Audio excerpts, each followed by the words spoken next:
welcome back to Bake This. Today I'm doing something a little different actually. So normally you see me trying a new recipe, reviewing it, letting you know what I think. Today I'm actually making my own recipe. So today we're going to make peppermint mocha cookies and they're going to be fantastic.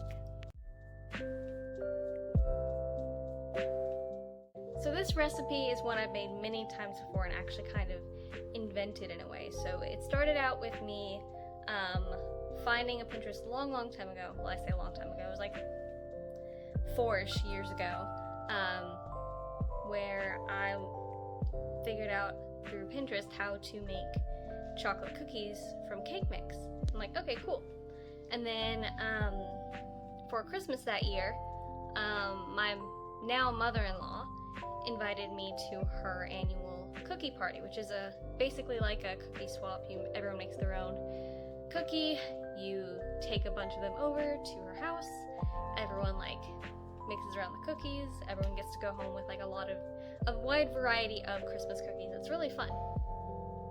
And I was like, okay, this was my first time being invited to this. I really want to impress his family, so I'm like, all right, I'm gonna try and figure out how to make a peppermint mocha cookie. And so I remembered a recipe that I'm sure many of y'all are familiar with, but it was a classic growing up. My grandma used to make these peanut butter cookies that she would put a chocolate kiss on top of.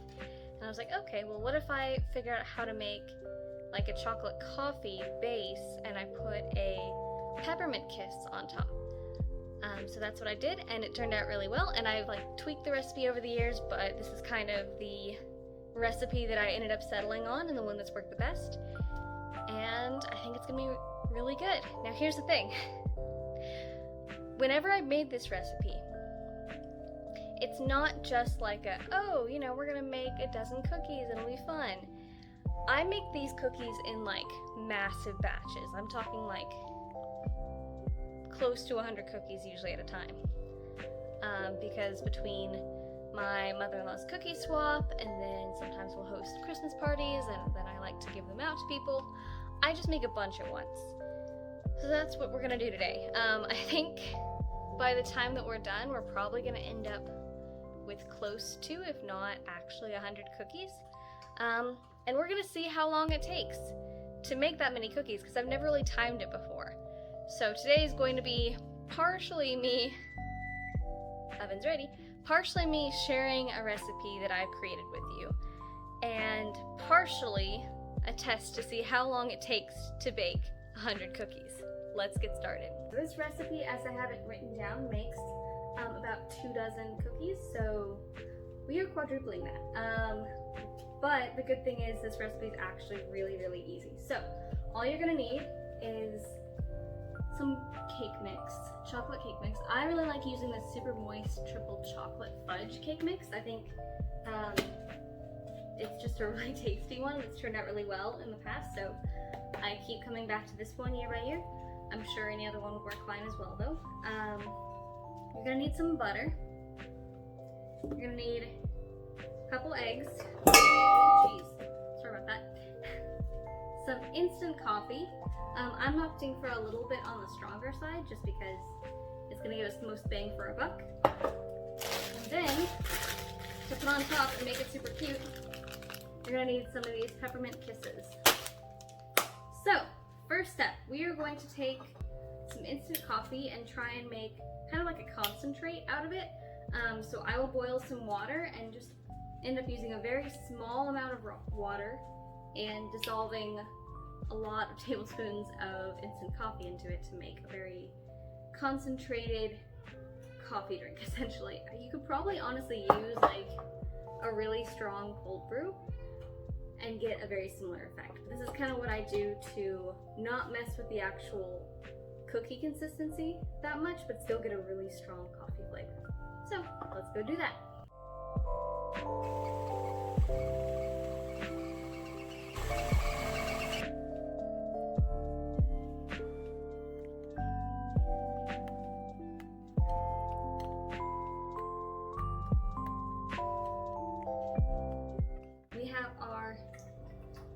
Highly concentrated coffee mixture, and y'all saw it, it really doesn't end up being that much coffee. It's just a matter of like really only trying to pour in enough water to get it dissolved, not trying to like fill it up too much. You want it to be very, very strong. So now, next step is we combine all the ingredients except for the kisses, which of course go on top. And that's it. Like I said, it's a really, really easy recipe, which makes it honestly a great one to batch bake like this.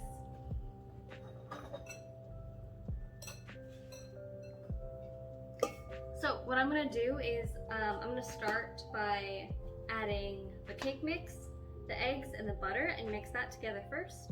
And then I'll add in my coffee because that'll allow me to better make sure that I don't overdose the batter with the liquid. I don't want to change the consistency, like I said, of the cookies, so that lets me kind of judge it a little better. I'd rather have it be a fainter coffee taste, but still have a good consistency, if that makes sense.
Quick side note, if you don't have a stand mixer, this is hard to do with a large amount of batter, but that's okay.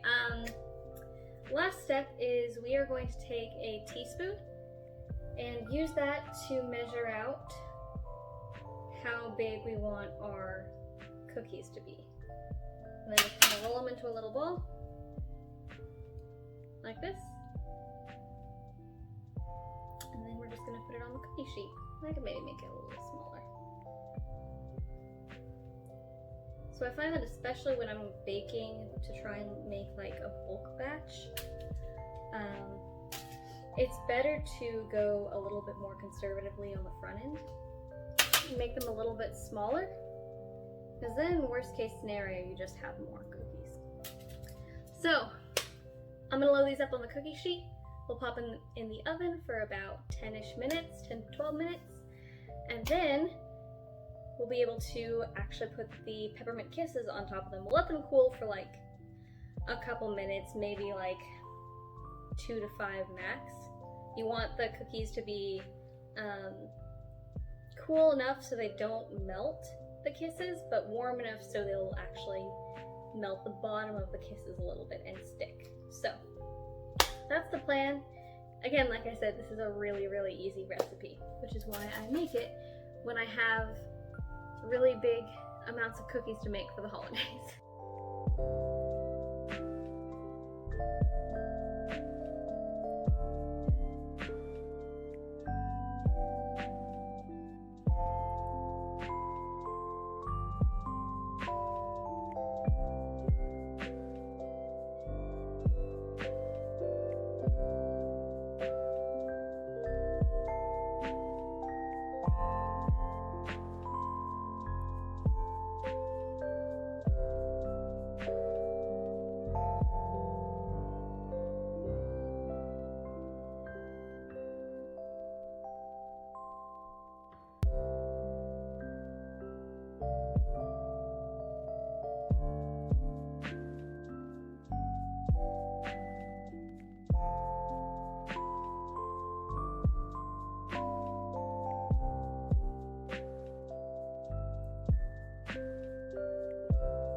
Okay, there's the first batch done.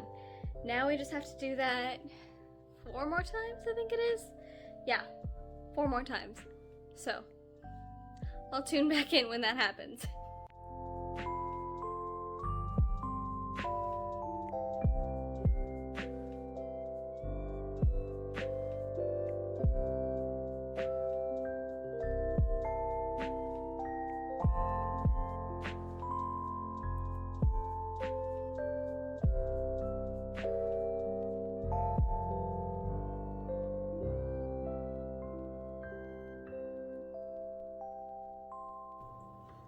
So there are cookies everywhere in my kitchen right now, which is honestly kind of fun. But this, ooh, you are so fudgy. There we go. This is how our cookies turned out. I was afraid of that. This one fell out earlier, so that's why I'm eating it and using it as an example, but this is what they look like. Slight alteration to my earlier note. You definitely should put the kiss on top of the cookie as soon as it comes out of the oven, because that'll really help it actually like attach to the cookie. My only note with that is just make sure that you don't move it after that, because the entire kiss will turn liquidy for a while, and if you move it, it'll lose its shape. But these are really fudgy. They smell amazing. We're gonna try it out and see how it turned out.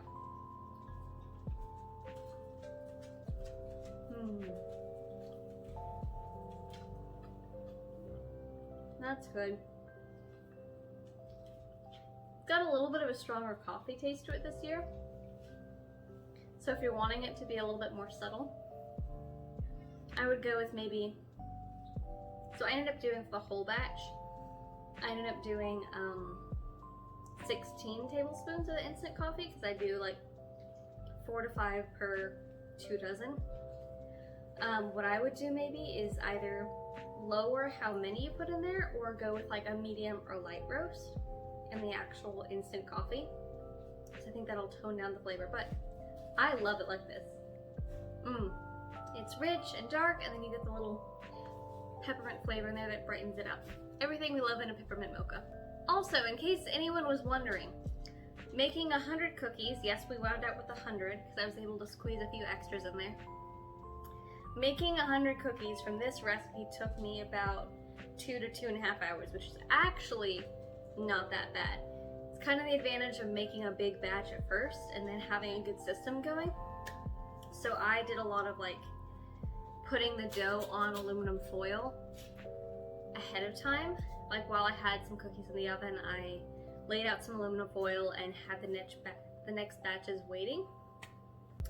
And then another thing that helps, and what I would highly recommend, is for the kisses, unwrap them and put them in a bowl before you start attaching them to the cookies.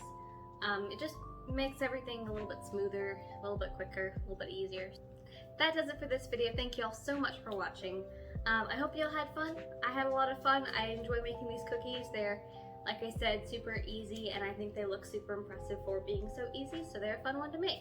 If you try this recipe out, please let me know. I would love to hear your thoughts. As always, the steps to make this recipe will be in my blog. You can go check that out in the description and figure out exactly everything you need to do to make these cookies for yourself.